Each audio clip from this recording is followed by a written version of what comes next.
Bienvenidos a la conferencia magistral Consideraciones históricas del ejercicio diplomático en Venezuela. Presiden este evento la señora rectora Máster Michelle Rivas Reyes, consejero diplomático de la República Bolivariana de Venezuela, teniente coronel Máster Edgar Lugo Pereira, Máster Zulema Suárez, decana de la Facultad de Ciencias Jurídicas y Sociales, autoridades académicas y administrativas, docentes y estudiantes de la carrera de Relaciones Internacionales y Comercio Internacional. Enseguida, la señora rectora brindará las palabras de apertura de este evento.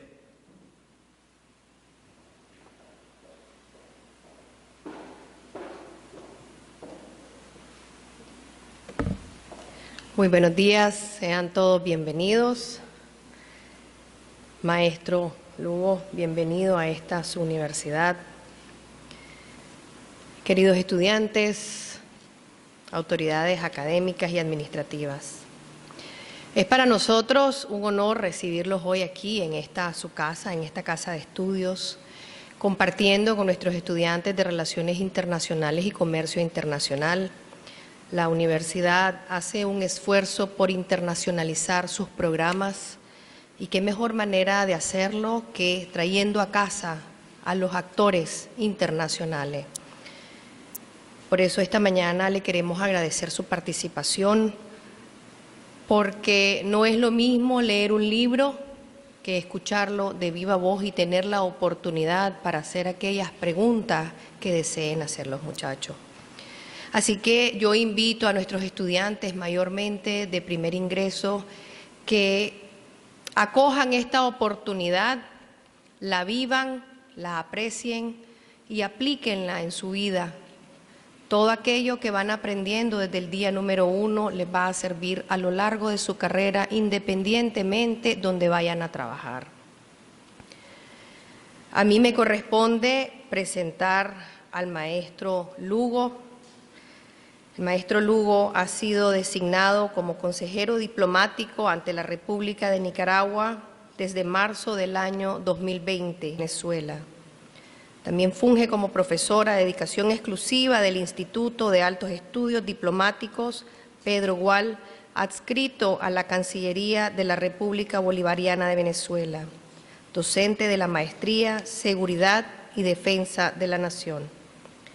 Se ha desempeñado como director general del Despacho para América Latina de la Cancillería de la República de Venezuela y ha sido asesor histórico de la Universidad Experimental Politécnica de la Fuerza Armada y secretario general de Contrataciones Públicas de la Universidad Nacional Experimental Politécnica de la Fuerza Armada de la República Bolivariana de Venezuela, UNEFA. Es licenciado en Ciencias y Artes Militares de la Academia Militar de Venezuela y es máster en Ciencia y en Historia Militar de la Universidad Militar Bolivariana. También obtuvo el título oficial de Estado Mayor Conjunto de Escuela Superior de Guerra Libertador Simón Bolívar. Es especialista en Historia Militar de la Universidad Militar Bolivariana con diplomados en Seguridad y Defensa y Delitos Informáticos, Capacitación Docente, Relaciones Internacionales por la Organización de las Naciones Unidas y es especialista en Operaciones Psicológicas de la Escuela de Operaciones Psicológicas de la Fuerza Armada Bolivariana. Por su labor como investigador docente y su experiencia acumulada, se ha especializado en varios campos del saber, siendo conocedor a profundidad en áreas estratégicas como historia nacional, latinoamericana y universal, geopolítica, relaciones internacionales, estrategia, planificación, negociación de conflictos, medios de comunicación, análisis del discurso, operaciones psicológicas.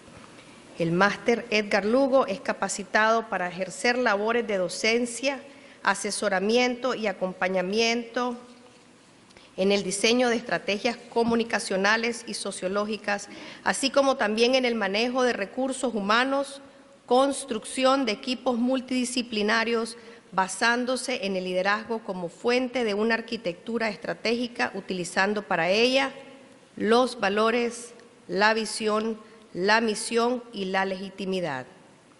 Recibamos al disertante de esta mañana, el honorable maestro Edgar Lugo Pereira.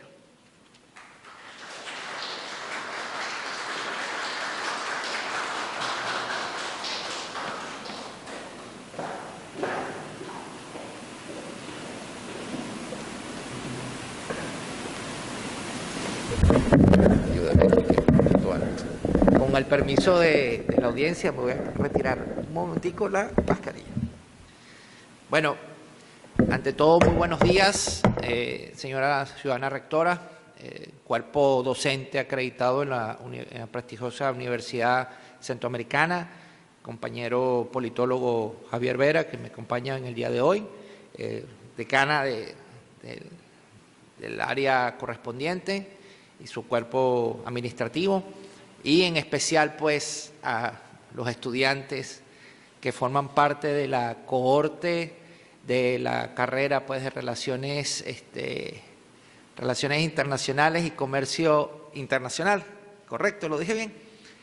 Que forman parte de ese nervio central que van a desarrollar durante 4 años y más allá pues de su especialización y capacitación en otras áreas, para contribuir con el desarrollo y con el fortalecimiento de las relaciones internacionales en nuestra América Latina y por ende en el mundo entero. Es una carrera hermosa, es una carrera que da mucha satisfacción y llena de orgullo, tanto para la familia como en lo individual en cada uno de ustedes.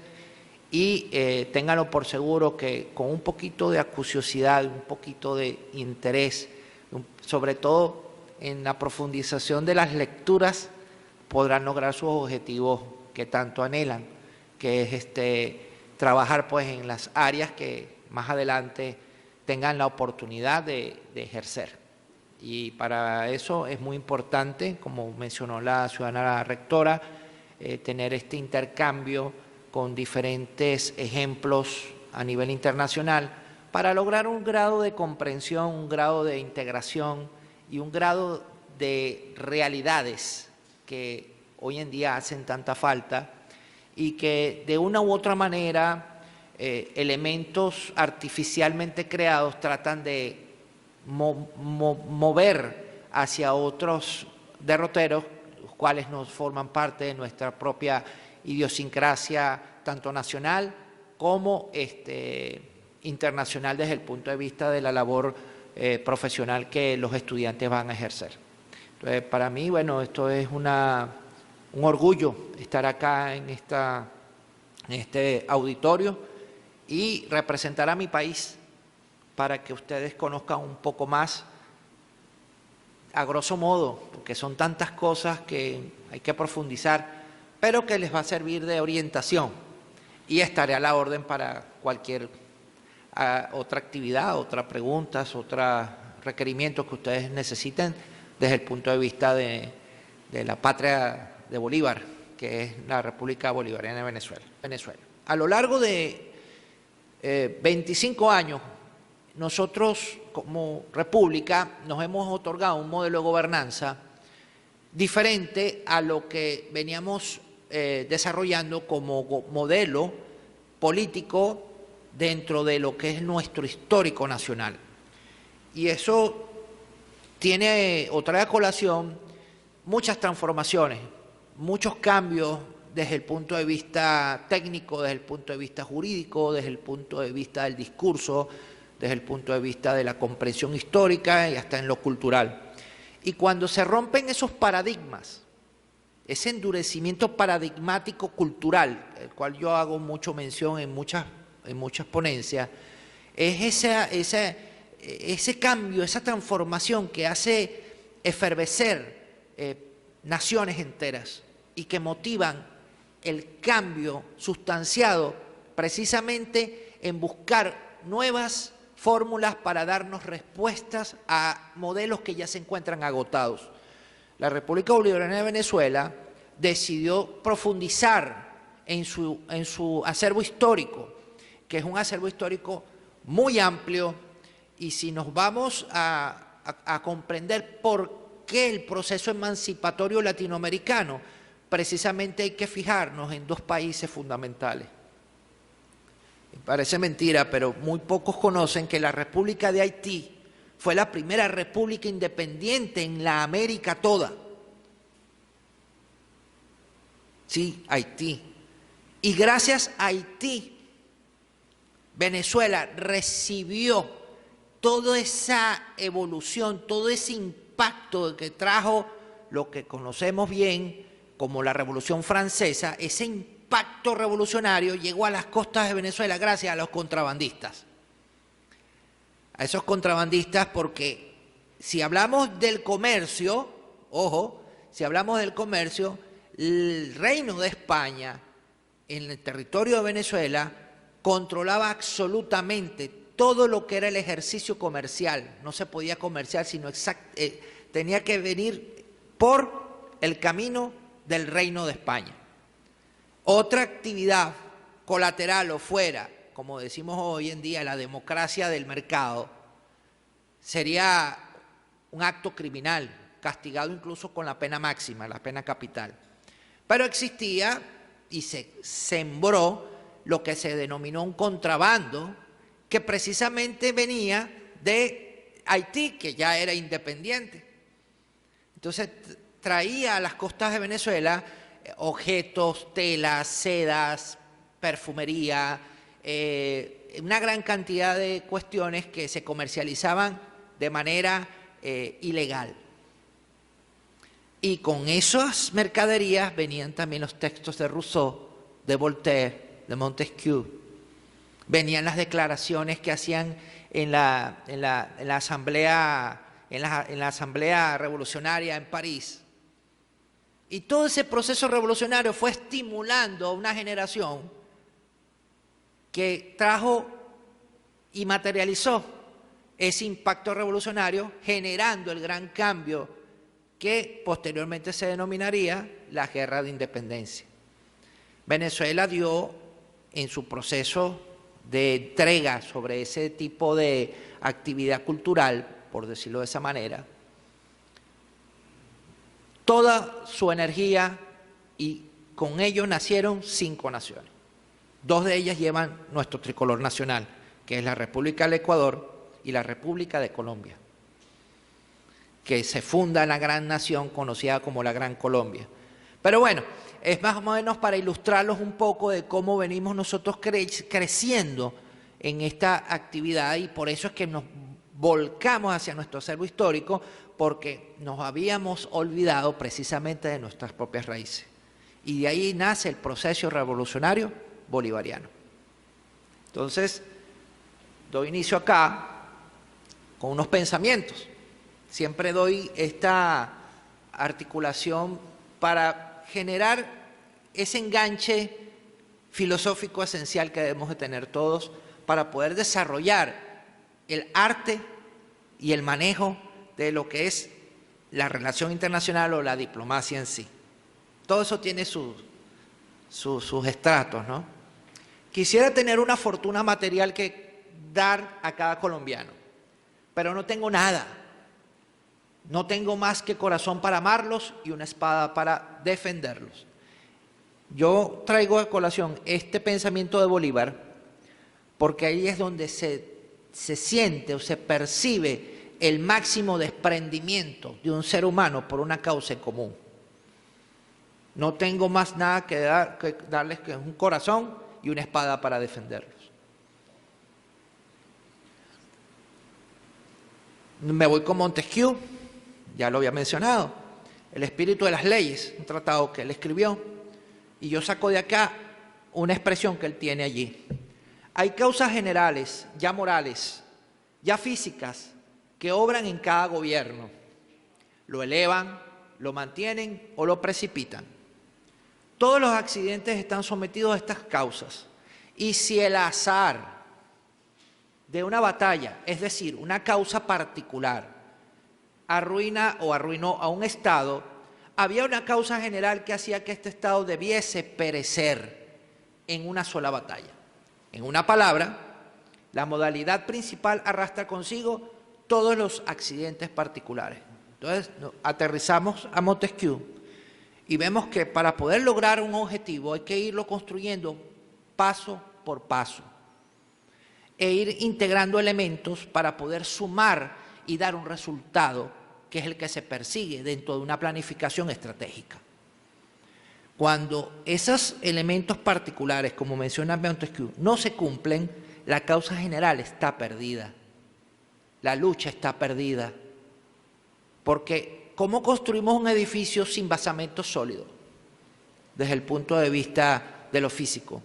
¿Cómo construimos una idea si no tenemos la esencia de la filosofía o el conocimiento pragmático o el conocimiento desde el punto de vista de esos grandes pensadores que aportan a la humanidad ideas que nos llevan en concreto a desarrollar proyectos?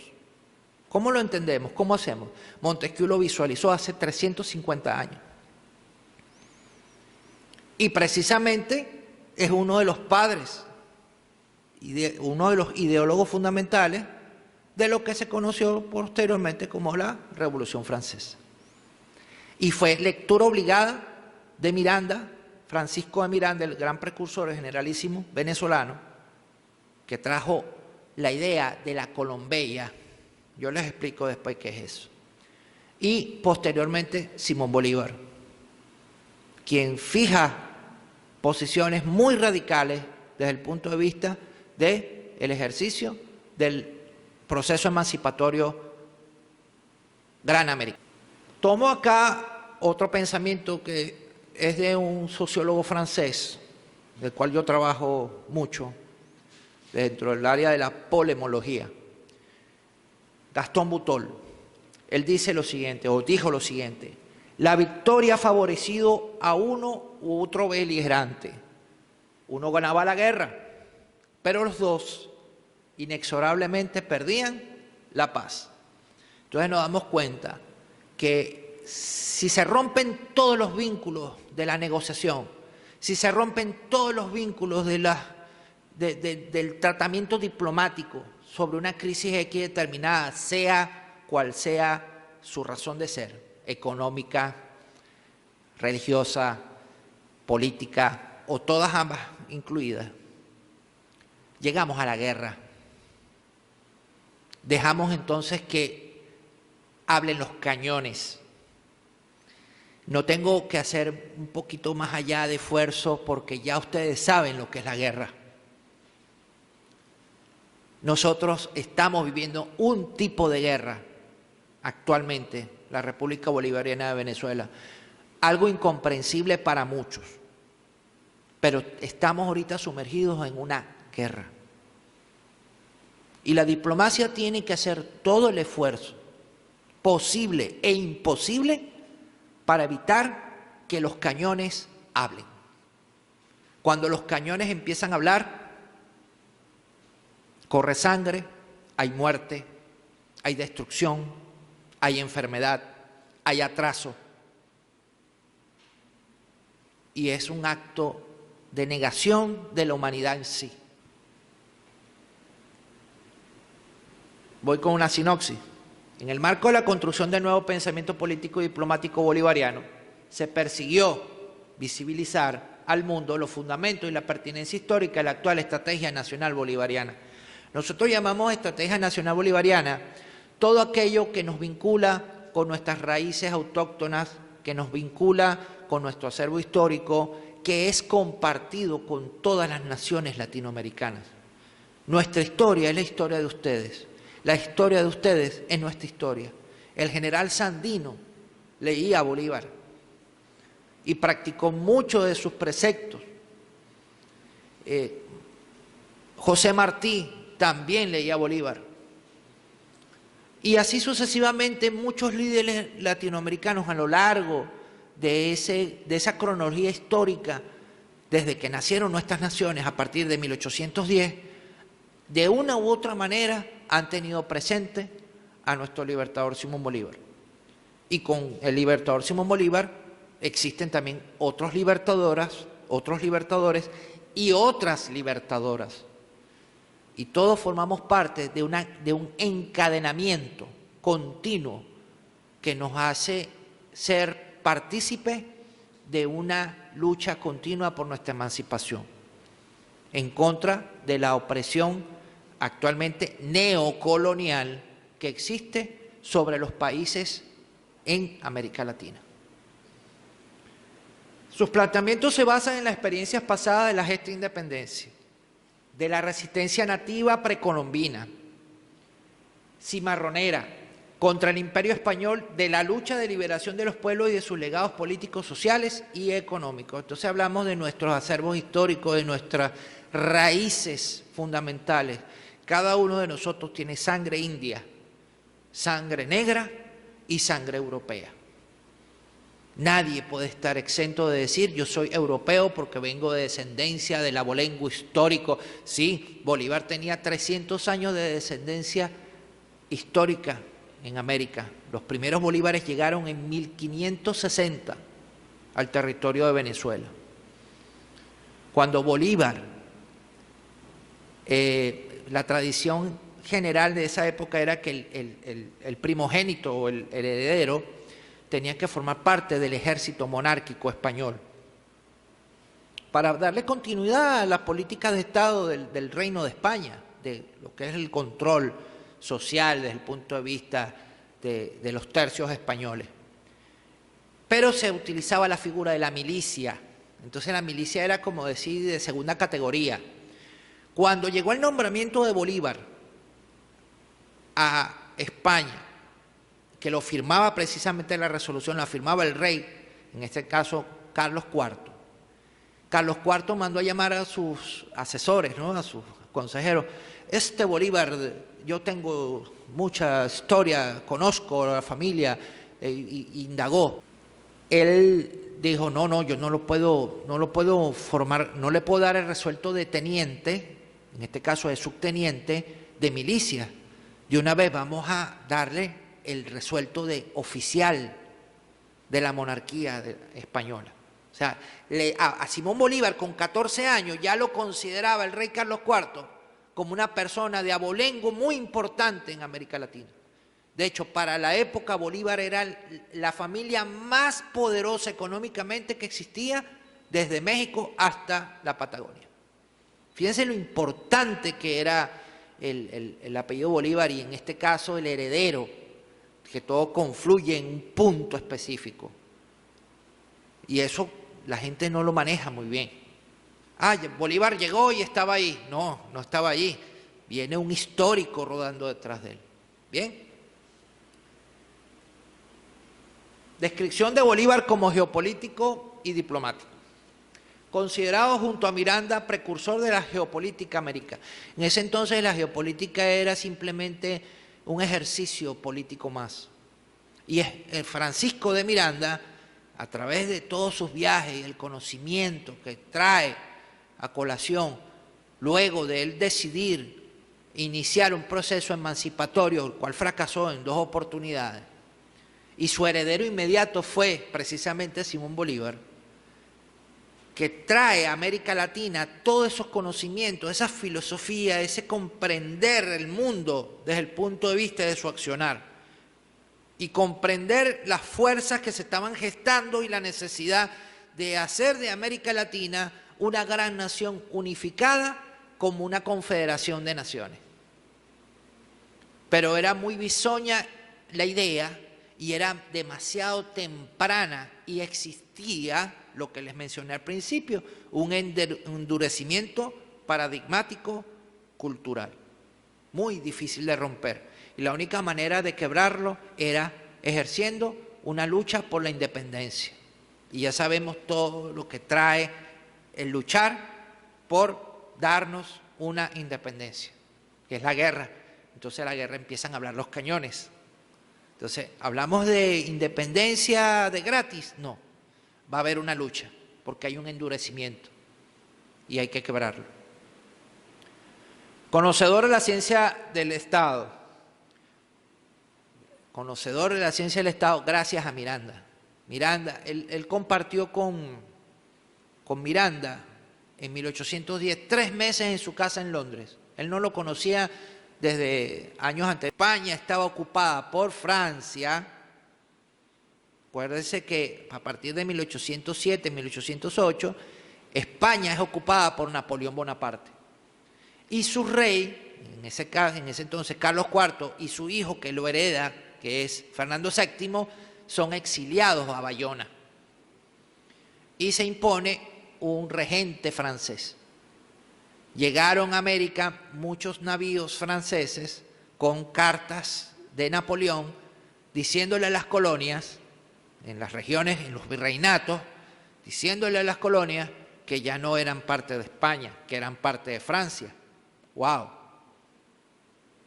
Los españoles que representaban y que creían en la ortodoxia religiosa, católica, aparte de lo que es la imposición de su rey por la gracia de Dios, se negaron a aceptar al nuevo rey o al nuevo emperador francés y se rebelaron. Fue un inicio autóctono, pero en Venezuela pasó algo más allá. Miranda ya había hablado y había dicho que se necesitaba lograr la independencia, pero no bajo la premisa del rey Fernando VII, sino bajo sus propias condiciones. Y derogan una junta permanente de los derechos de Fernando VII y se instala el primer Congreso Nacional. Eso se celebró el 3 de marzo de este año, se celebró el bicentenario de ese hecho histórico. El primer Congreso Nacional en territorio venezolano. Hizo uso adecuado del principio de metodologías tales como estructuralismo, igualdad jurídica, corazón territorial, entre otros conceptos revolucionarios. El mundo estaba dominado por las monarquías. Hablar de estructuralismo, de igualdad jurídica, de corazón territorial, eso era algo írrito. ¿Qué busca un rey o qué busca un emperador?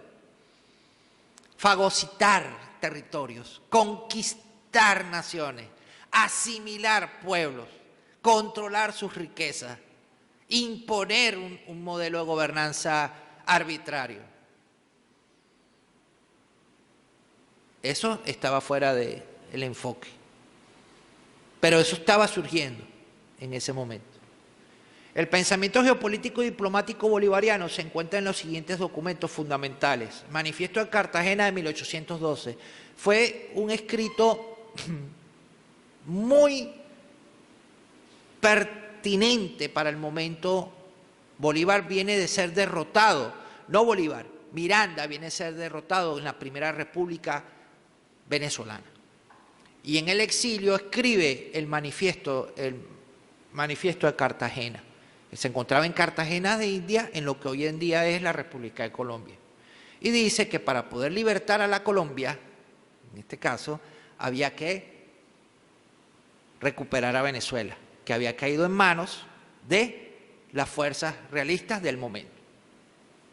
La Carta de Jamaica es un documento fundamental. Le dicen el documento premonitorio.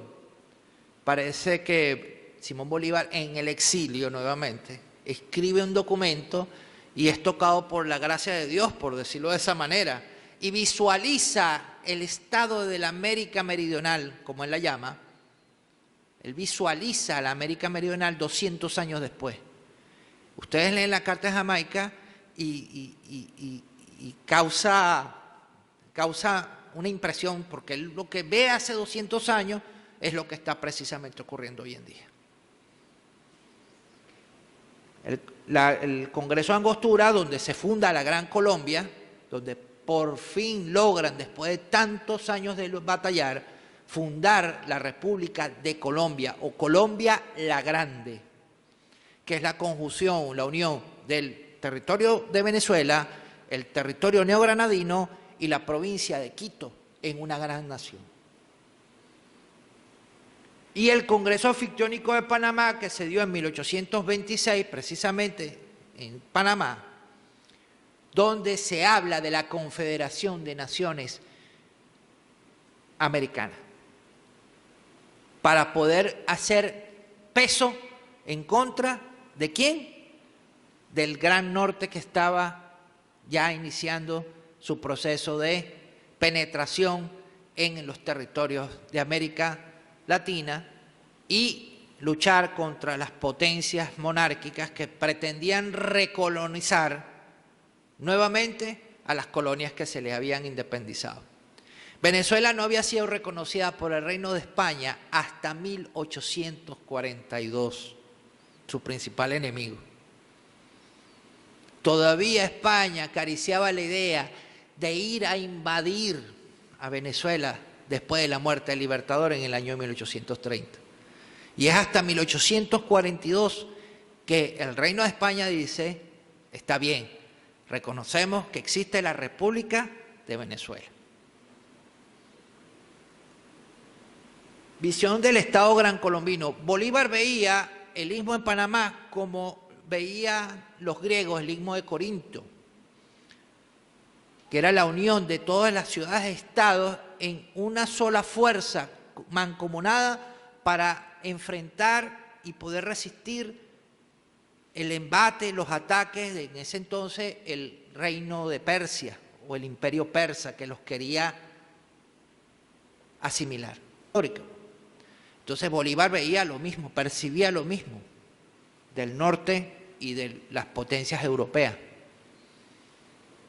Somos libres, pero ahora, ¿cómo nos mantenemos? Si tenemos las mismas amenazas presentes y ese poderío no se ha debilitado. Entonces veía Panamá como ese centro de unificación de todo lo que era la América meridional. Característica de la diplomacia bolivariana. Tiene se las menciono acá, la multipolaridad, la pluriculturalidad, el interés colectivo, las relaciones simétricas, la cooperación social, predominio de las relaciones internacionales en función del capital humano, distribución de la riqueza con equidad, justicia social y modos de producción sustentables y en equilibrio con el ambiente. Esa es nuestra lucha. Y es lo que cambia el mapa del juego para Venezuela. Las relaciones internacionales, la diplomacia, es netamente conservadora. Y se siguen unos protocolos, se siguen unos planteamientos, se cumplen con ciertas reglas que son, y vuelvo a recordar la palabra, un endurecimiento paradigmático cultural muy severo. Se reúnen en grandes asambleas, se reúnen en grandes congresos para decidir temas que están muy alejados de esa realidad. Cuando el comandante Hugo Chávez llegó al poder en 1998, su visión fue madurando a medida que fue transcurriendo el paso de sus años y se volcó hacia esa otra realidad, la mancomunidad de los pueblos latinoamericanos, y puso a la orden ciertas estructuras que hoy en día todavía persisten. Por ejemplo, Petrocaribe. Tenemos la organización Petrocaribe, que nace en Venezuela, que nace en Cuba, que nace en el Caribe, que nace en Centroamérica, que nace para poder ayudar a los pueblos en su desarrollo desde el punto de vista de una comercialización de la energía asequible a estos pueblos que eran expoliados por las grandes transnacionales de la energía. Yo las llamo las grandes rameras, por decirlo de esa forma escatológica. Y no permitían una distribución, y Venezuela, que tiene la energía, pues le puso a disposición de esos pueblos que la necesitaban. Y así como esa estructura, se crearon otras estructuras para la integración latinoamericana y caribeña. Hoy en día, sometidos bajo esta guerra que tenemos como pueblo contra todo ese sistema neocolonizador, muchas de esas organizaciones han sido boicoteadas. Pero están allí. En cualquier momento vuelven a resurgir. Distribución de la riqueza con equidad, justicia social y modo de producción sustentable y equilibrio con la mente. Nadie entiende cómo en Venezuela se ha hecho tanto con tan poco. Nosotros como gobierno se le ha entregado a más de 3 millones de venezolanos una vivienda. Porque toda esa equidad, toda esa justicia social, toda esa riqueza que genera el Estado, se ha tomado para invertirla precisamente en quien lo necesita. Claro, eso trajo un choque con esos modelos endurecidos económicos que no comprendían. Cuando ustedes ven en el CNN o Fox News los índices bursátiles, no, y aplauden y dan un martillazo en el Wall Street y dicen, aumentaron los índices y subieron los capitales. ¿De quién? Háganse la pregunta, ¿celebran a quién y por qué celebran? Los Estados Unidos tienen más de 75 millones de personas desamparadas del sistema, sin meter a los inmigrantes ilegales, los que no tienen documentos, propios nacionales estadounidenses, viviendo en condiciones de pobreza extrema o más allá. Pero esa es la visión de Estado que todos queremos ir a ver. No, la riqueza tiene que ser invertida es precisamente en nosotros, en el pueblo, en educación, en salud, en participación ciudadana, en vivienda, sobre todo en educación. Y un pueblo educado es muy difícil que sea subyugado o dominado por aquellos pueblos que pretenden maniatar su independencia. La nueva geopolítica internacional, construcción y articulación de nuevos polos de poder geopolíticos. Entonces vemos que con estas grandes organizaciones que fueron creadas, unas activas y otras que ya están, por decirlo, adormecidas, se buscó crear ese sistema de esa nueva geopolítica para poder fortalecer las relaciones internacionales, tanto de Venezuela con los países de América Latina y con el mundo, y sobre todo fortalecer a la región de la América toda, para poder discutir y poner los puntos sobre la IE frente a las agresiones a las cuales los pueblos han sufrido durante tantos años. Esa es la identidad de nuestra geopolítica.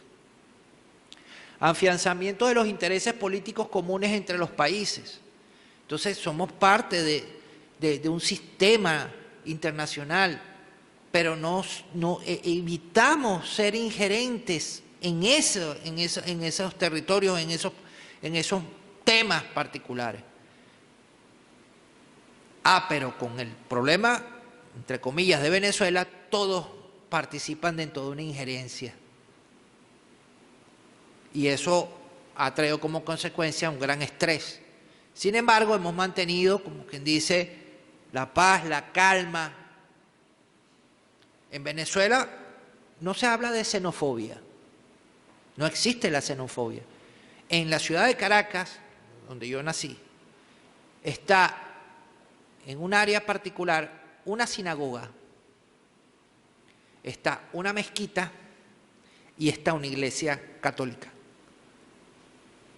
Una frente a la otra, en una conjunción de 3 allí. Y entran los musulmanes, los judíos y los cristianos, y buenas tardes, ¿cómo están? Se saludan. No existe xenofobia desde el punto de vista religioso. Pongamos eso en algún otro país. Se tiran cañonazos. Entonces, tenemos 6 millones de connacionales de la República de Colombia que son bien venezolanos, pero nacidos en Colombia y están en nuestro territorio. Y nosotros no le estamos negando nada. Todos tienen sus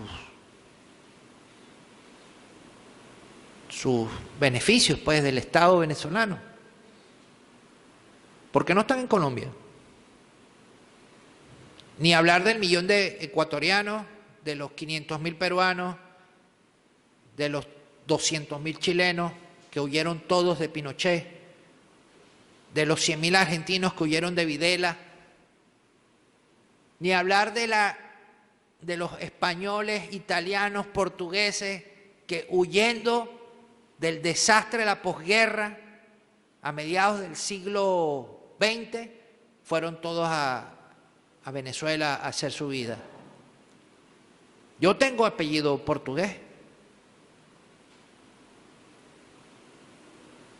Entonces, ¿dónde está la xenofobia? Si hablamos de xenofobia, hay algo que está creado artificialmente y eso nos damos cuenta de inmediato. Las relaciones internacionales están para desenmarañar todo esto y fijar posición. Muy importante. Desarrollo energético como parte del nuevo mapa geopolítico.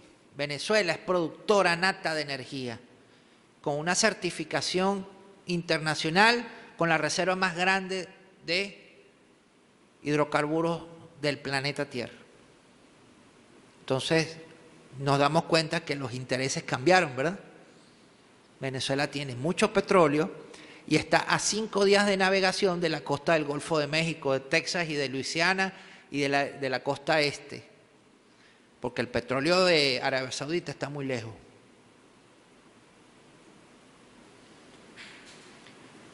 Nuevos esquemas de cooperación económica. Entonces, vamos a abrir los nuevos esquemas de cooperación económica. Vamos a interrelacionarnos todos. Yo tengo energía, ¿qué tienes tú para darme? Brasil construyó su industrialización, y es el país más industrializado, México y Brasil. Después le viene la Argentina. Pero Brasil construyó su industrialización en base a la dependencia del petróleo de Venezuela. Entonces ellos dijeron, nosotros no vamos a invertir en energía, vamos a invertir en productos terminados. Y que Venezuela nos facilite la energía, porque ellos ya tienen la industria desarrollada. ¿Saben qué es difícil desarrollar? La industria del petróleo.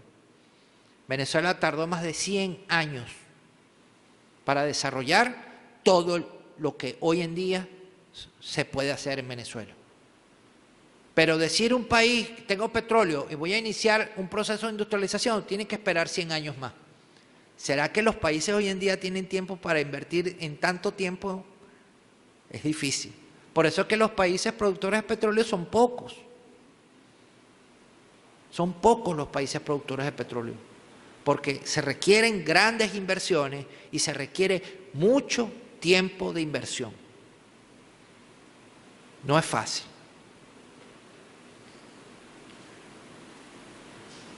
Vemos entonces a Venezuela como su situación geográfica, una situación bastante favorable para el relacionamiento desde el punto de vista del comercio, de nuestra interacción con nuestros países hermanos.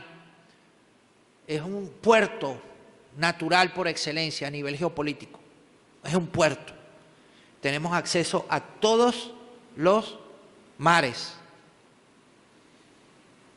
Tenemos acceso a todos los territorios y eso es algo muy importante que evaluar desde el punto de vista del ejercicio de la diplomacia y de la geopolítica.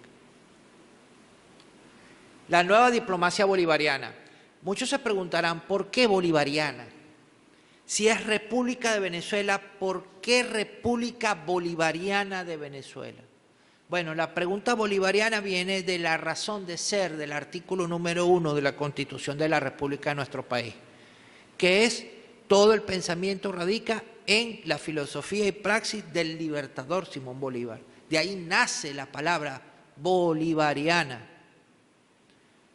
Reconocemos la importancia estratégica del pensamiento del libertador Simón Bolívar y lo fundimos en nuestro nombre como república.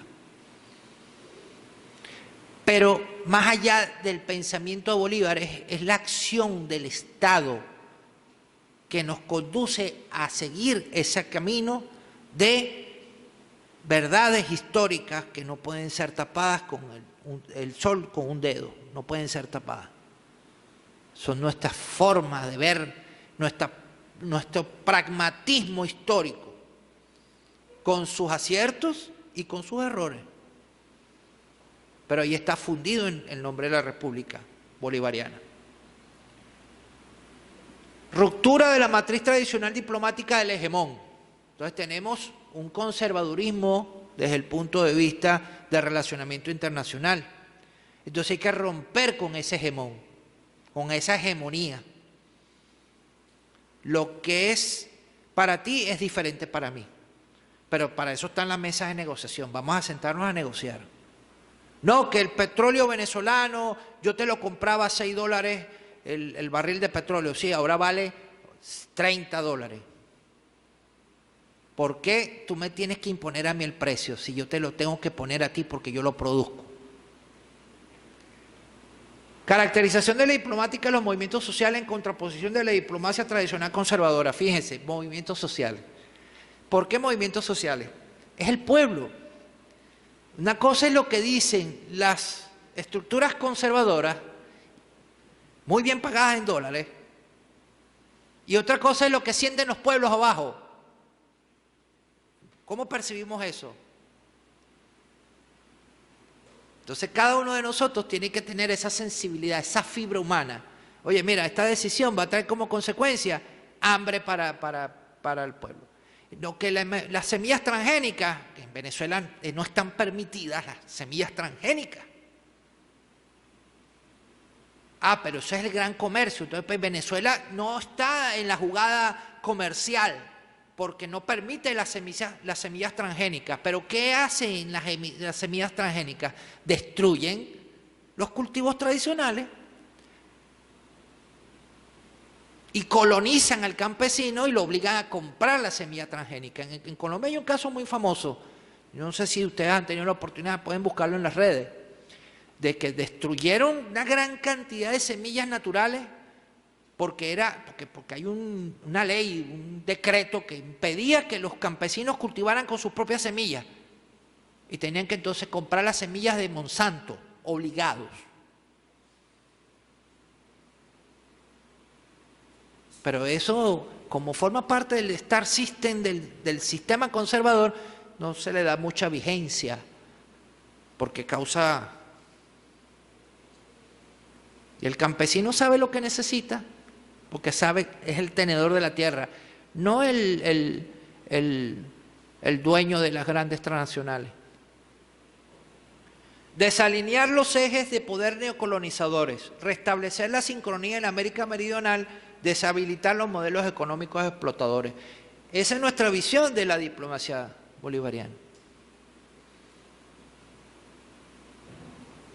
Respetando cada aspecto, porque para eso existe la negociación, para eso existe el discurso, para eso existe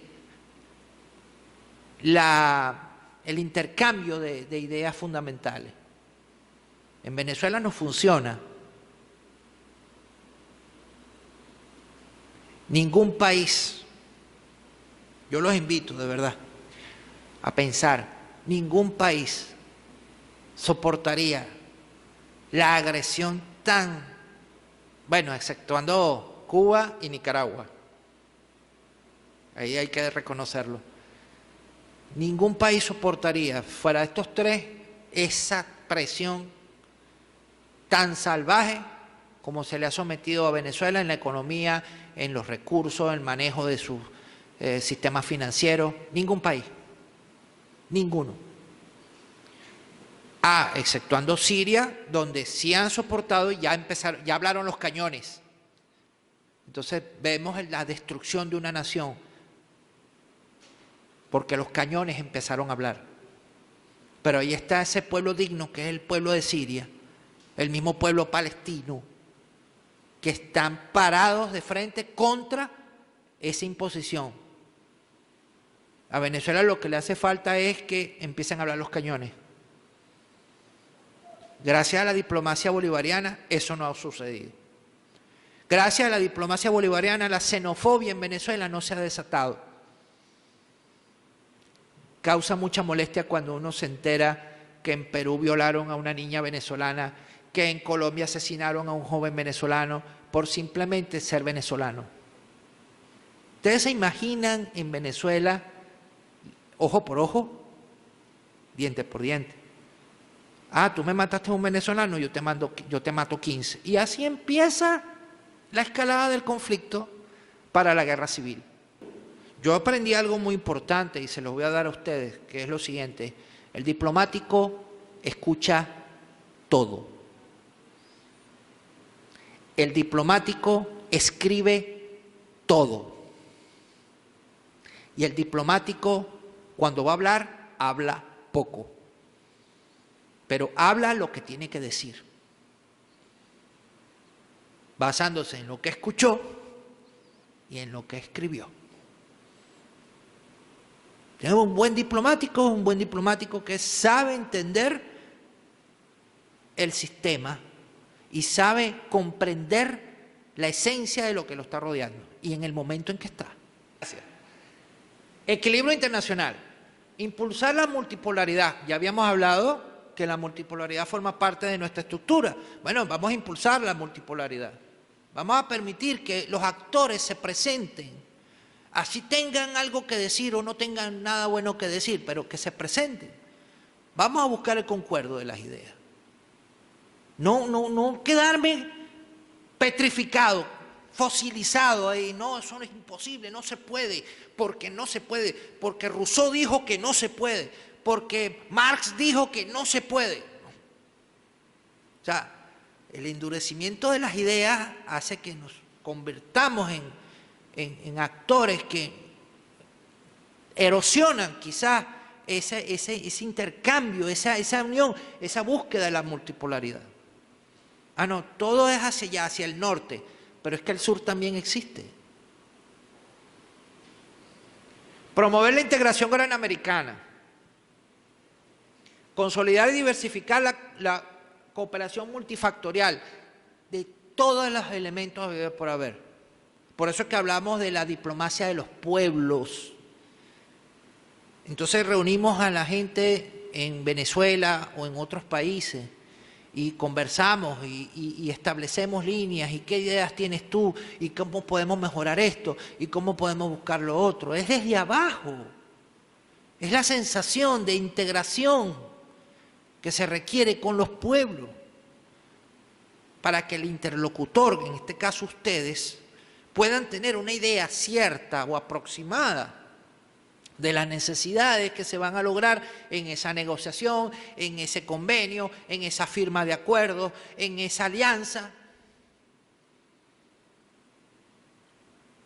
Muy importante. Fortalecer el posicionamiento de Venezuela en la economía internacional y promover un nuevo régimen de seguridad integral hemisférico. Entonces tenemos que seguir estructuras que no nos satisfacen.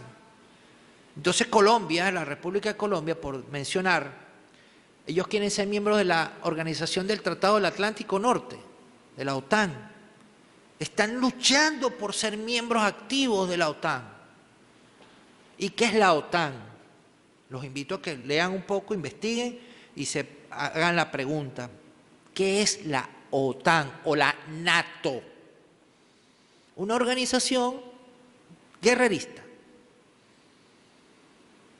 que incluye a países que apoyan, por decirlo de esta forma, el neocolonialismo, que nace durante o después de la Segunda Guerra Mundial, donde hacen vida los grandes negocios, los grandes negociantes, o como conocemos nosotros, los perros de la guerra, que trafican armas a diestra y siniestra en cualquier parte del mundo. Y donde hay un conflicto de mediana o alta intensidad, pues ahí se presentan para, entre otras cosas, probar sus nuevos armamentos, para probar nuevas técnicas de combate, para utilizar nuevas herramientas desde el punto de vista psicológico, para atacar a los pueblos, etcétera, etcétera, etcétera. Libia, ¿les suena Libia? Libia está dividida o volvió a ser un país de clanes. Pero con Gaddafi, que era el jefe de los clanes, había consolidado a una nación. Se debilita a Gaddafi, asesinan a Gaddafi y convierten a Libia en un estado tribal, lo que era Libia hace 1000 años, 1500 años atrás. ¿Para controlar qué? El recurso del petróleo. Entonces, cada clan controla un pedacito de una explotación petrolífera para satisfacer en Italia, en Francia, en España, a las grandes transnacionales del petróleo europeo. Eso quieren con Venezuela.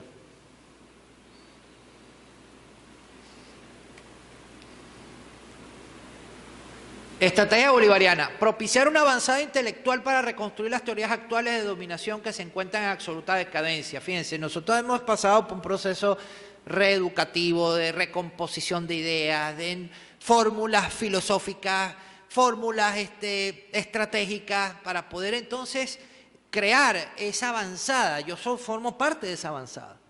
Yo vengo de esa generación conservadora. Y entonces empieza la evolución de ver los cambios, entonces uno se va sumando. Hay otros que se negaron a sumarse.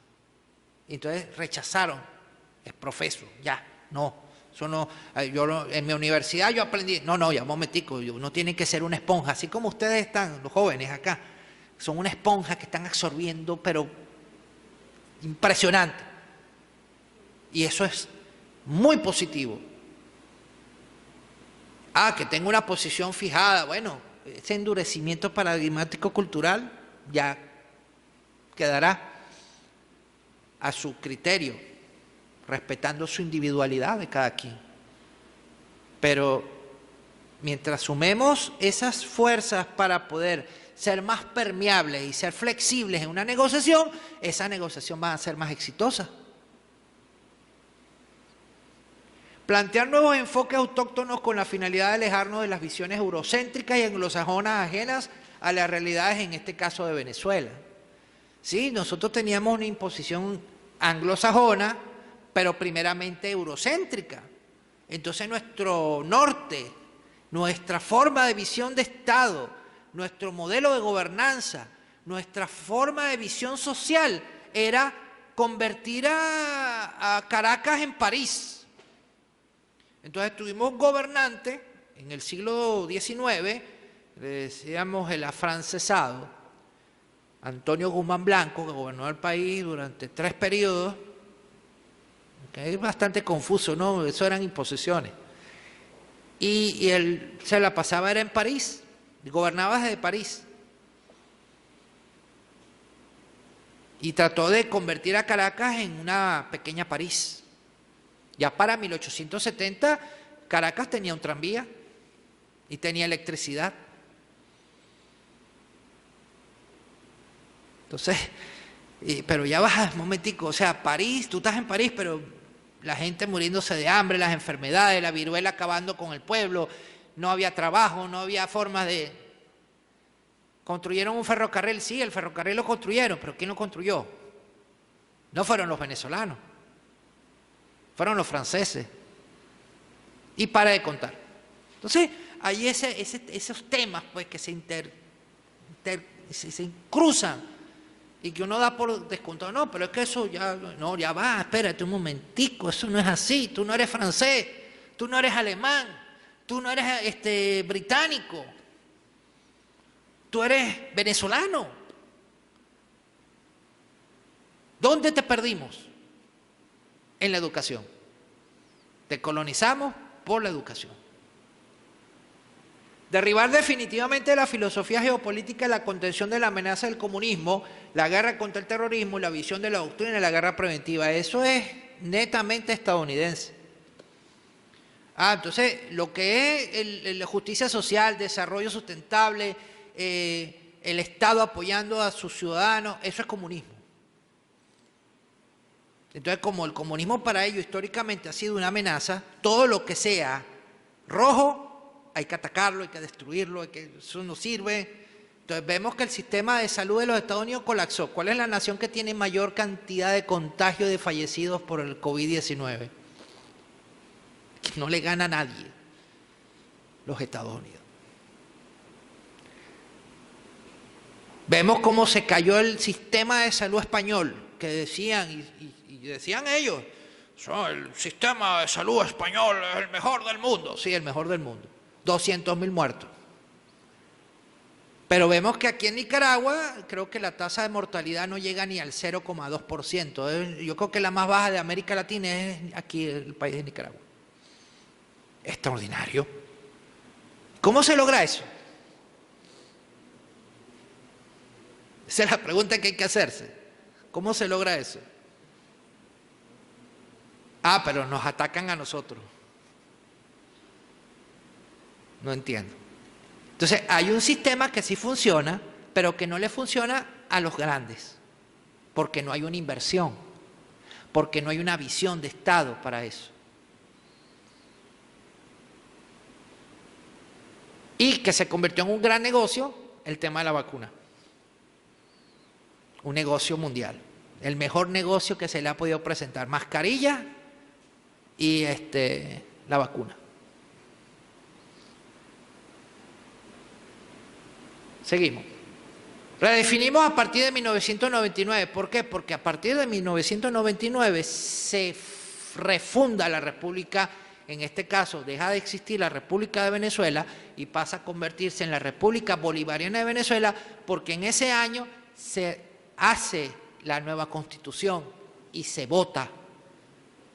Y entonces la Constitución del año de 1961 fenece y da paso a la actual Constitución que Venezuela posee. Entonces, a partir de la aprobación de la Constitución de la República Bolivariana de Venezuela, hubo la necesidad estratégica, porque cambia todo. Yo siempre le digo a mis estudiantes, el juego está en las reglas de la Constitución del Estado. Si respetamos las reglas del árbitro, respetamos todo el contexto que genera. Pero si nos vamos en contra de la Constitución, nos estamos yendo en contra de nosotros mismos. Entonces, al cambiar la Constitución o al haber un cambio constitucional, se requieren nuevos elementos para reconstrucción de ciertos que ya no pueden ser aplicados porque la ley cambia.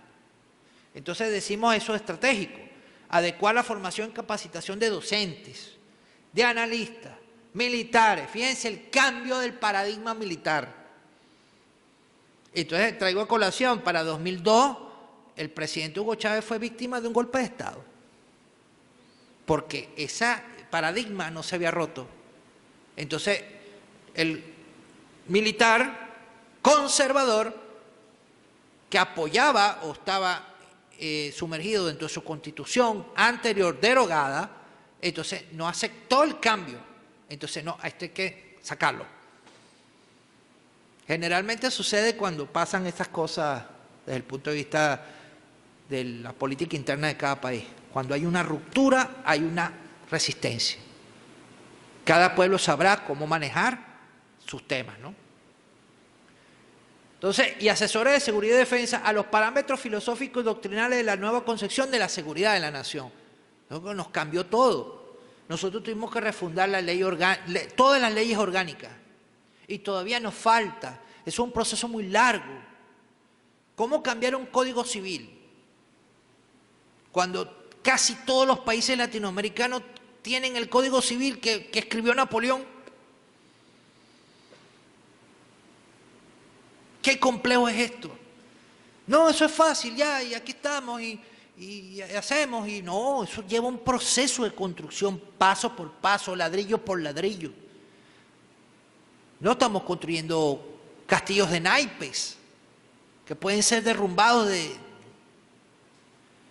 ladrillo por ladrillo. La diplomacia es igual, pesa cada ladrillo, pesa, porque estás tratando con un tema de endurecimiento paradigmático cultural muy fuerte.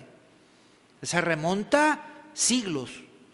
Yo creo que desde la paz de Westfalia. El artículo 1, se lo mencioné al principio de nuestra Constitución, La República Bolivariana de Venezuela es irrevocablemente libre e independiente.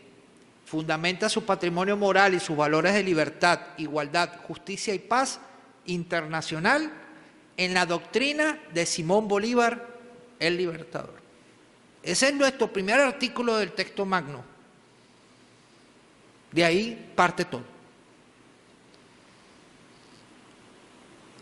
Contraposiciones. Concepción estratégica eurocéntrica y anglosajona, lo que ellos ven. Doctrina Monroe. Doctrina de seguridad nacional de ellos. El Acta Patriota. Doctrina de la guerra preventiva y la lucha contra el terrorismo. Esos son sus justificativos para imponernos o a imponer a las naciones, sean de cualquier parte del mundo, su forma de ver la diplomacia. De hecho, con Donald Trump, la diplomacia de los Estados Unidos fue asesinada. Totalmente asesinada. No había forma ni manera de negociar con Donald Trump. En ningún aspecto. Tanto así que hasta sus aliados naturales lo paraban. Impresionante. Esperemos que con la administración de Biden mejore un poco por lo menos el tono del relacionamiento internacional a la cual están acostumbrados los Estados Unidos. Concepción estratégica bolivariana. ¿Cómo nos vemos nosotros? Doctrina militar bolivariana, nuevo pensamiento militar y el concepto de defensa integral de la nación. Porque somos países, Nicaragua, Cuba, que necesariamente están a la defensiva. Necesariamente están a la defensiva, no hay otra forma. Nuestra herencia histórica nos dice que nosotros no estamos para invadir otros pueblos, ni para conquistar, ni para subyugar, ni para someter, ni para imponer a otros pueblos, nada. Pero estamos para defendernos. Entonces tenemos que tener una fortaleza en el aspecto militar, en el aspecto doctrinal, para que cuando el enemigo del Estado, sea quien sea, se aparezca en las puertas a pretender algo, podamos nosotros enseñar unos cuantos dientes. Nicaragua fue ejemplo y es ejemplo de ello. Durante tantos años la lucha contra esa imposición neocolonial y hoy en día una república bendecida por Dios. Como todos los países tenemos problemas tanto lo interno como lo externo, pero para eso estamos nosotros, para ayudar a mejorar toda esa situación. Y nosotros que somos parte o van a ser parte de esa diplomacia internacional en algún momento de sus vidas, profesionalmente hablando, o del comercio exterior internacional, ustedes tienen que tener eso presente. Es la única manera de poder dar respuesta a los pueblos. Para eso nos prepararon. Seguimos.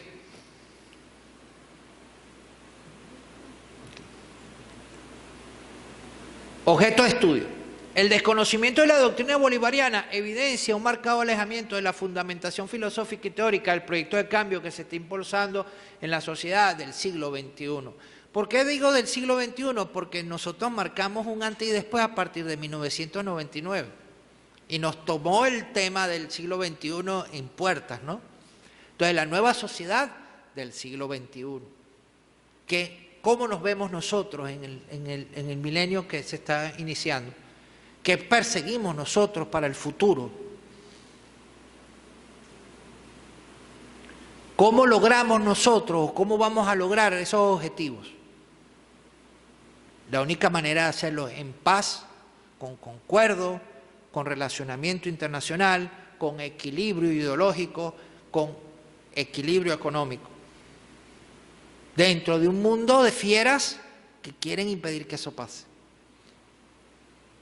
Se abre la posibilidad de rescatar y sistematizar los aportes de la ciencia, la teoría científica, la construcción del nuevo conocimiento en general, en función de la generación de bases teóricas conceptuales de una estrategia nacional bolivariana autóctona que apalanque el desarrollo del país. Bajo nuestros términos, no en los términos eurocéntricos o anglosajones, es bajo nuestros términos, respetando los términos de los demás. Es la única manera, porque yo tengo que permitir como país, como nación, como Estado, como pueblo, sea cual sea el pueblo que estemos hablando, que venga otro a dictarme la cátedra o a imponerme la estrategia, ¿no? Vemos el fracaso uno tras otro de los gobiernos que se olvidan precisamente del tema social. Ahí tenemos a Chile, que pidió a gritos la refundación y salirse de la Constitución de Pinochet. Ustedes sabían que el único elemento republicano en Chile que está garantizado de por vida es ser miembro de la Fuerza Armada de Chile. Ellos se administran, del ingreso per cápita bruto anual, reciben, vamos a decirlo, una mesada permanente. Eso se lo dejó Pinochet en la Constitución a los militares en Chile. Por eso es que vemos a los militares chilenos de punta en blanco, los mejores vestimentas, los mejores armamentos, están comprometidos con la represión brutal. No les duele el pueblo, pero ni un centavo. Porque ya tienen su garantizado, pues ya están garantizados de por vida. Entonces, cuando salen los carabineros es a darle, pero con todo a los estudiantes que lo que están pidiendo es democratizar la educación. A los médicos que están pidiendo democratizar la salud.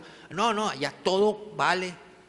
Chile es el país, se lo digo que lo he vivido, es el país por excelencia donde usted respira y casi le cobran el aire que está respirando. Pero para los hegemones es el ideal. Claro, porque ahí se manejan una cantidad de situaciones económicas muy importantes y la bolsa de valores martilla, y ese dinero nunca va a llegar al estudiante chileno. Va a llegar al empresario que tiene los liceos, las universidades. No hay democracia para ningún tipo de actividad. Y uno se pregunta, ¿pero por qué protestan tanto? Bueno, ahí están, pues.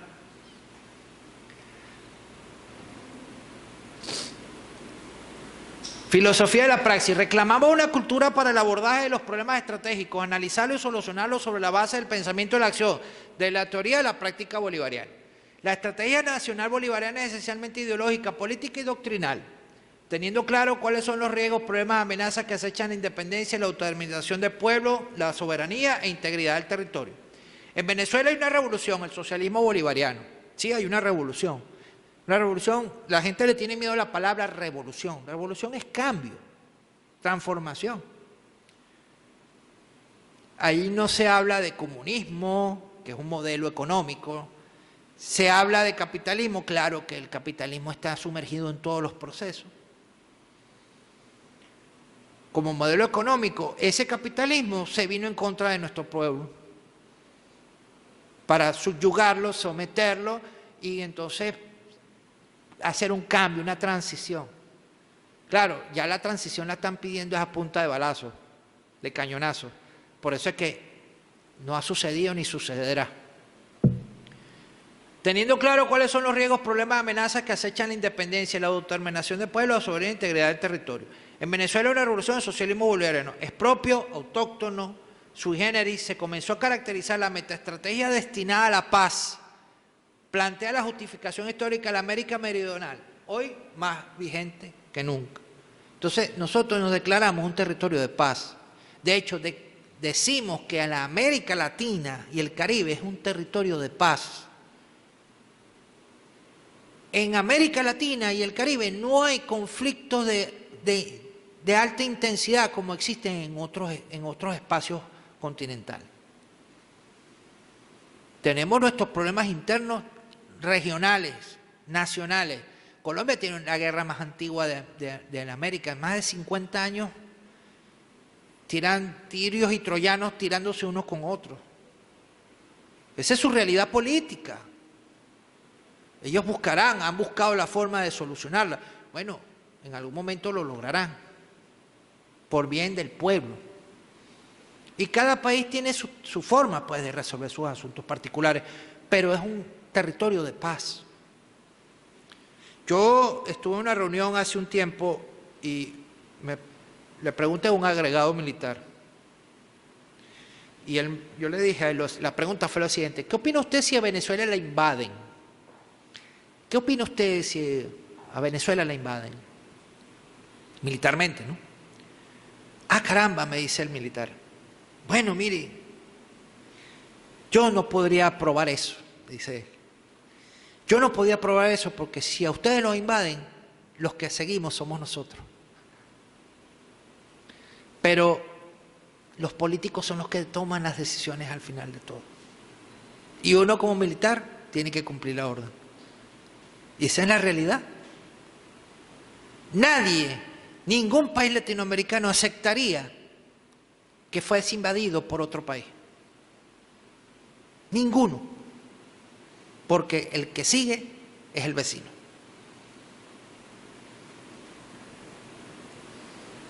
Integración histórica. Desde la perspectiva bolivariana, la integración de los pueblos de la América Meridional dejó de ser una utopía para convertirse en motor de transformación de los pueblos que luchan por su soberanía e independencia.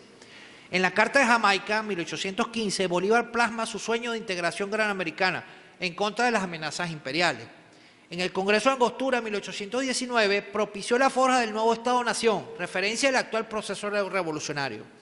Para 1826 se planta la semilla de la Unión Granamericana en la génesis del Congreso Anfictiónico de Panamá.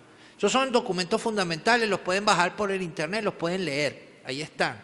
Cualquier cuestión, bueno, yo estoy para apoyarles en eso. La gesta norteamericana, Bolívar, Miranda, Sucre, Zamora, Rodríguez, entre otros. Digo entre otros todos los referentes latinoamericanos. Porque si los menciono todos ahí, 2 horas más de clase. Y la idea es esa. Quienes visualizaron el acierto constitucional Salvador frente a la degradación liberal depredadora. Los pueblos de la América Meridional vienen impulsando la concreción del proyecto gran colombino inspirado en el ideal bolivariano. El pensamiento libertario bolivariano es un instrumento de lucha contra la dominación neocolonial extranjera y contra la dominación oprobiosa de las actuales oligarquías nacionales y las grandes corporaciones que dominan el escenario económico mundial. ¿Alguna mentira sobre eso? Es Simón Bolívar quien logra impulsar con lógica de acierto histórico político el proceso emancipador granamericano. Por su amable atención, muchas gracias. Muchas gracias, Teniente Coronel Lugo. Vamos al momento de preguntas y respuestas de parte de la audiencia. El micrófono queda abierto. Adelante. ¿Pueden levantar la mano?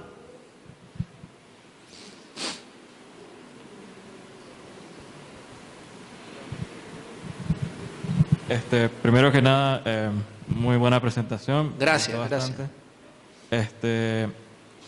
He mencionado sobre un término que no había escuchado hasta hoy, que era lo del neoclasismo. El neocolonialismo. Sí, perdón. Sí, ok, disculpe. correcto. Y pues quería que si nos podía dar un consejo a nosotros como estudiantes para que en un futuro poder evitar alguna práctica que quizás del exterior que pueda dañar con la soberanía propia nacional. Correcto.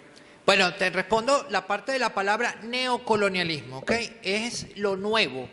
Si hablamos de colonialismo, nosotros venimos de ser colonizados por un imperio que a partir de 1492 tomó por derecho divino, de la gracia de Dios, respetando pues la creencia y fe de cada uno de ustedes, pero por el derecho divino, imponiendo la cruz y con la espada, con el acero español, a dominar a los pueblos que se encontraban ya instalados, que estábamos haciendo una vida, por decirlo, propia, autóctona, en estos territorios. Y ellos dijeron, no, estos son salvajes y a estos hay que domesticarlos, a estos hay que colonizarlos, a estos hay que imponerle nuestro modelo, a estos hay que evangelizarlos. Entonces la cruz y la espada, la sangre y fuego hicieron durante más de 300 años lo que quiso Dios, y a través de esos hombres y mujeres imperiales imponernos a los pueblos autóctonos de la Pachamama, para no decir América, porque América no existía cuando América surge después. Entonces, ese neocolonialismo que yo menciono es la nueva imposición colonial, pero ya viene de otra vertiente. Viene por lo económico, viene por lo comercial, viene por lo financiero, viene por la parte cultural, la transvalorización. Si tú tienes valores propios, forjados, formados, y entonces, no, eso no es bueno, ahora bueno es lo que se pone la Kardashian. Entonces tú dejas de usar tu vestido tradicional porque ahora te vas a poner la licra que se pone la Kardashian. Entonces te están neocolonizando. Mira, no, ¿cuál es el refresco nacional? Chaler, ¿no? La cola Chaler, que es propia de acá, de Nicaragua. No, ya esa cola Chaler no sirve, ahora es Aspexi. Deja de tomar la cola Chaler porque eso es un invento, eso no sirve. Entonces tú dices, bueno, pero también me están colonizando en lo que yo consumo, en lo que como. Entonces yo me como mi nacatamal en la esquina, pero no, cómete tu nacatamal, pero no es nacatamal, es nacataburger en Burger King. Entonces tú dejas de comer nacatamal y te vas a comer nacataburger. Eso es lo que yo refiero con la neocolonización.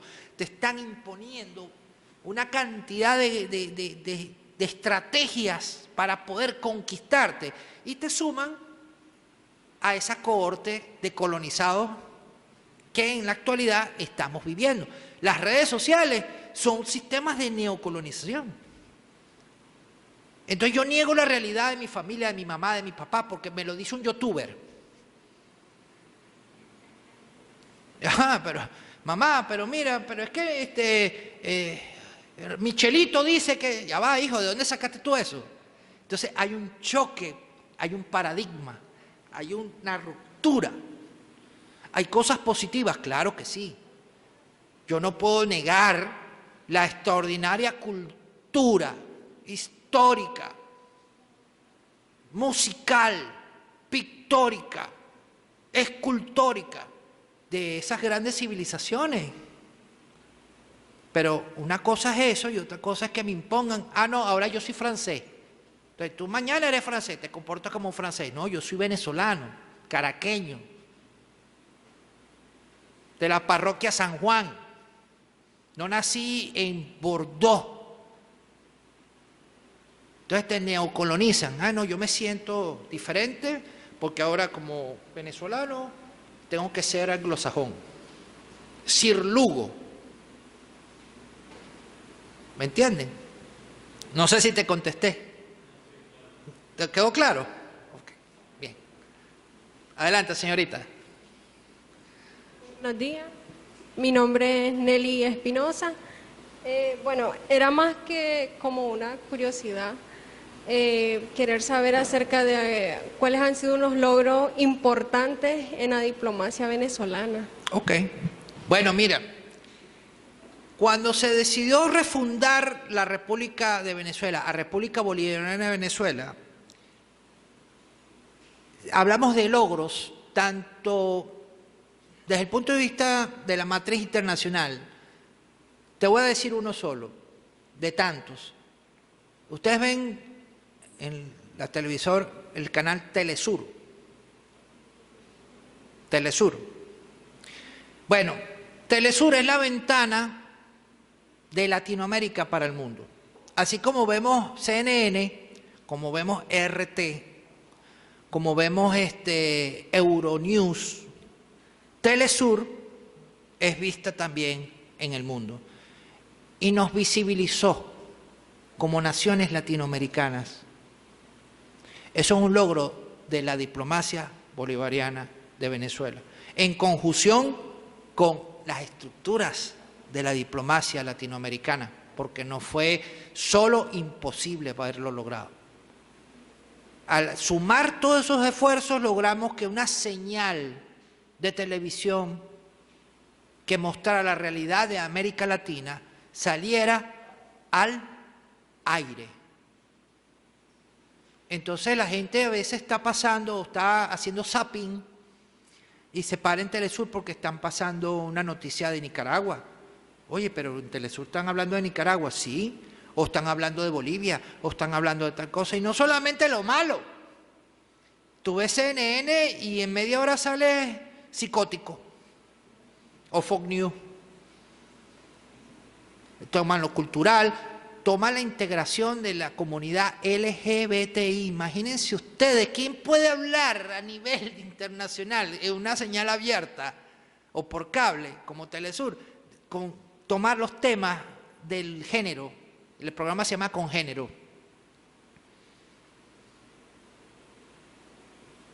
Y está integrado por periodistas no solamente de Venezuela o comunicadores sociales, de todas partes de América Latina. Hay una edición en inglés, una edición en portugués, y creo que están trabajando en la edición francesa. Es un logro llegar a sentar a los gobiernos y decir, bueno, vamos a tener una ventana abierta al mundo. Pasaron cosas horrorosas. Por ejemplo, Macri mandó a tumbar la señal de Telesur a Argentina. El presidente Macri. Y hablamos de la violación de las libertad de expresión. Apenas se montó Macri, túmbame la señal de Telesur. Caramba. Otro logro, Petrocaribe, fundamental. Petrocaribe. Otro logro de la diplomacia bolivariana, el ALBA-TCP. Nicaragua forma parte del ALBA-TCP. Un país miembro. El ALBA, que es la comunión de los pueblos desde el punto de vista cultural, económico, político, muy importante, muy activa la organización. Tiene un banco internacional, Banco del ALBA, que financia los proyectos de las naciones miembros. Entonces existe el Banco del ALBA. UNASUR nace con la diplomacia bolivariana. Hoy en día UNASUR fue torpedeada por los miembros que lamentablemente, miren, fíjense, te explico algo más en profundidad. Para lograr un cambio sustancial, debe de garantizarse a lo interno las normas constitucionales, propiamente dichas. Y de ahí se parte la transformación del Estado. Hay países en América Latina que han abrazado la derecha como sistema, como modelo de gobernanza, y han abrazado también la izquierda como modelo de gobernanza. Ecuador estuvo en una línea política de centro con Correa, y él sumó las fuerzas de izquierda y de derecha y se convirtió en un gobierno que le dio un cierto grado de estabilidad al Ecuador, y nace UNASUR, y se funda UNASUR en Ecuador. Correa deja de ser presidente, sube otro presidente y cambia el tejido de la política del momento y manda a eliminar la UNASUR. Se supone que cuando tú llegas a un concuerdo o firmas un convenio o un tratado es para respetar la letra del documento.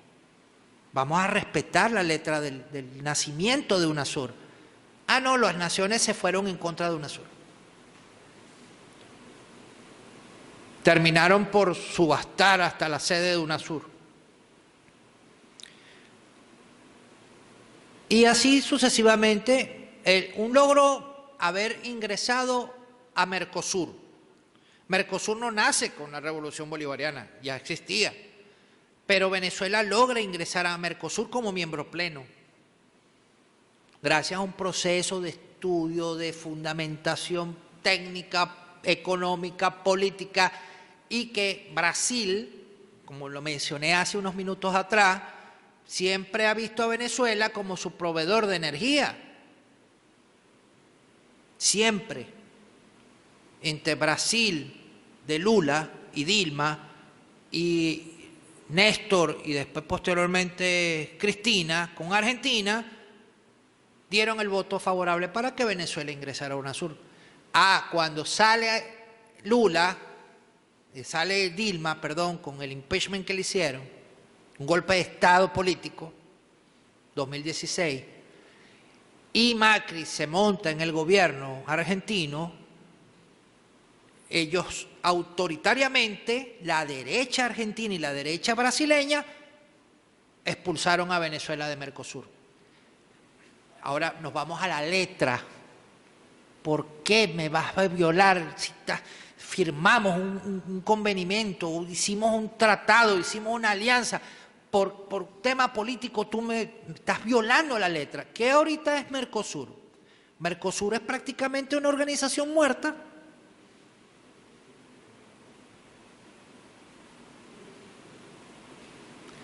¿Te respondí correctamente o necesitas una...? ¿Está bien? ¿Te parece bien? Perfecto. Ajá, adelante, ¿quién más? Adelante, señorita. Buenos días. Buen día. Mi nombre es Lady Celedón y mi pregunta es, ¿cuáles son los fundamentos en los que se monta la política venezolana? Fundamentos, bueno, tenemos muchos fundamentos, pero el fundamental, valga la redundancia, es nuestra Constitución. Lo mencioné. La Constitución de la República Bolivariana establece en sus 350 artículos una claridad, un mapa estratégico, una claridad de conceptos políticos, sociales, culturales, militares, económicos y geopolíticos. Tú tomas la Constitución de la República Bolivariana de Venezuela y tienes un mapa de lo que hoy en día se ha logrado en Venezuela. Es interesante leerla porque es una Constitución que sale de la organiza un poco la idea. El positivismo francés que se impone en América Latina a partir de 1850 en adelante, del siglo XIX, es un proceso de neocolonización activo que se genera en Europa para neocolonizar a los pueblos americanos que estaban naciendo como república. Brasil es un máximo exponente del positivismo francés. Su bandera, orden y progreso, lo establece así. Entonces, ¿qué busca el positivismo? Orden y progreso. Y te imponen una fórmula. Nosotros tenemos un escritor venezolano que se llama Laureano Vallenilla Lán, ya fallecido, del siglo pasado, que habla del gendarme necesario, es su obra. El gendarme necesario, el policía con el garrote al lado tuyo para que tú cumplas lo que tienes que cumplir bajo la ley. Eso es el positivismo francés. A nosotros nos imponen eso. En 1961 se firma una constitución positivista 100%, donde decía en la constitución, en uno de los artículos, que en caso de conmoción nacional, el derecho a la vida era alienable por parte del gobierno. O sea, tu derecho a vivir no lo tenías. Esto está escrito en la Constitución. Tenga una idea clara sobre eso. Ocurre un incidente, entonces no, ya tú no tienes derecho a vivir. Dependes del gobierno si vives o no. Con la Constitución de 1999, todo ese positivismo francés fue derogado de la Constitución. Y se habla de que es la Constitución más avanzada que se ha hecho en... Claro, se toman ejemplos fundamentales desde el punto de vista del ejercicio constitucional. Cuba tiene una extraordinaria Constitución. Nicaragua tiene una extraordinaria Constitución. Pero la Constitución del año 61 era imagen y semejanza de los Estados Unidos y de Europa, ajustada específicamente como una pieza que encajaba dentro del concierto de sus intereses internacionales. Cuando nosotros hicimos el cambio de la Constitución, algo crujió en América. Y no fue precisamente, hubo una ruptura del paradigma endurecido cultural, y eso abrió la brecha para todo lo que, para bien o para lo que estamos viviendo, pues. Es una lucha, se abre una lucha.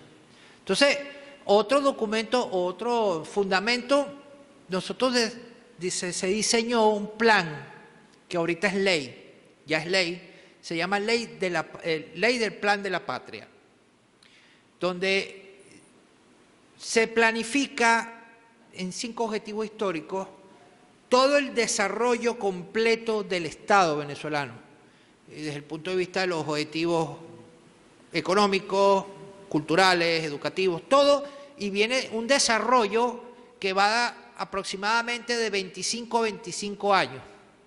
Entonces son metas que hay que cumplir de 25 en 25 para poder llegar a desarrollar la Estrategia Nacional Bolivariana. Entonces nos fundamentamos en eso también, desde el punto de vista legal. Otro fundamento es en la democratización de tu ejercicio como ciudadano. Entonces el ciudadano, a través de las asambleas, las juntas comunales, logra comunicarse directamente con el nivel superior de gobernanza. Entonces, para poder hacer una actividad particular dentro de alguna provincia, un estado, un municipio, se forman mesas de trabajo. Y las mesas de trabajo democráticamente proponen cómo puede usar o hacerse el gasto que va a ser la inversión del Estado para mejorar cierto aspecto. De repente, la calle tiene muchos huecos, ¿verdad? Entonces, vamos a tirar el asfalto, ya va, pero espérate, ahí hay una tubería que tiene 70 años que no se ha cambiado. Entonces vas a tirar el asfalto, pero no vas a cambiar la tubería. El contratista simplemente va a agarrar y va a tirar la calle, pero no está dentro de su presupuesto de la tubería. Entonces eso se ha logrado interrelacionar. Entonces ya las cosas no se hacen a golpe de porrazo, como decimos allá en Venezuela, sino hay una mesa de agua, hay una mesa de ambiente, hay una mesa de X tema. Y aportan esas ideas para la construcción. Entonces, esos presupuestos se ejecutan de manera lógica. Antes era un desperdicio. Y abrían una calle y a los 6 meses la volvían a abrir porque había que meter la tubería. El desperdicio de los recursos constante, no había control, no había fiscalización. Eso es lo que ha fortalecido a la sociedad bolivariana, a la sociedad venezolana. Y entonces la gente se pregunta y ve, no, pero es que los venezolanos están emigrando, están huyendo del país. Ya, eso es una construcción artificiosa. Repito, ningún país latinoamericano, exceptuando Cuba y Nicaragua, soportaría lo que está soportando Venezuela, no duraría ni 15 días. A Venezuela la han bloqueado en todos los aspectos, pero con nuestra propia fuerza interna hemos logrado mantener en funcionamiento todo nuestro sistema, tanto económico, político, cultural, social. ¿Hay limitaciones? Sí, estamos en una guerra. Pregúntenle a un sirio en Siria, que tiene la ciudad hecha escombros, pero está ahí defendiendo su Estado y su gobierno, si está bien. No está bien, pero está ahí, porque cree en eso. Hay una educación asertiva para lograr eso. Hay un compromiso patrio. Ustedes tuvieron una experiencia bastante fuerte en el 2018 y hubo un compromiso y lo defendieron. Yo siempre digo, para eso están las elecciones, Para eso está en la toma de decisión, que el pueblo decida, que vote, que se exprese. No para imponer cañones, ni tampoco llamar a los mariners y vengan a rescatarnos porque nos estamos hundiendo aquí. No. Dejen que el pueblo decida. El pueblo es el que habla, el pueblo es el que fiscaliza, el pueblo es el que decide, el pueblo es el que entrega, el pueblo es el que trabaja, el pueblo es el que paga. Entonces dejen que el pueblo también se exprese. Esa es la idea. Por eso es que Venezuela ha sobrevivido en esta guerra. Por eso es que Siria ha sobrevivido en la guerra. Por eso es que Nicaragua ha sobrevivido en las guerras que ha tenido. Por eso es que Cuba ha sobrevivido todos los años que ha sobrevivido. Porque hay un compromiso de su pueblo con la creencia fiel a lo que se está haciendo. Entonces, esas son ideas muy pragmáticas, muy particulares, pero que se ajustan a cada realidad de cada país. Cada quien sabrá cómo entenderse. Y los pueblos son los que van evolucionando para ello.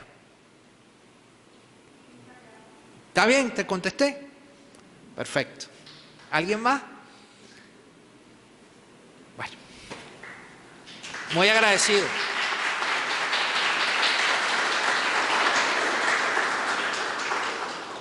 Muchas gracias. Invitamos a la señora rectora para que haga entrega del certificado de agradecimiento, el cual dice: la Universidad Católica Redemptoris Mater extiende el presente agradecimiento a Máster Edgar Alejandro Lugo Pereira por su valioso apoyo al impartir la conferencia Consideraciones históricas del ejercicio diplomático en Venezuela, Managua, Nicaragua, 9 de marzo del 2021. Firma Michelle Rivas Reyes, rectora. Secretaria General, Máster Jessica Rodríguez Palacios. Asimismo, hace entrega de un obsequio.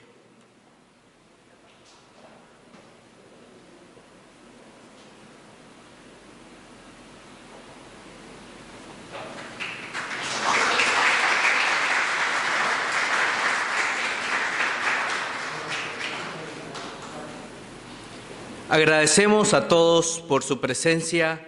Pasen buenos días.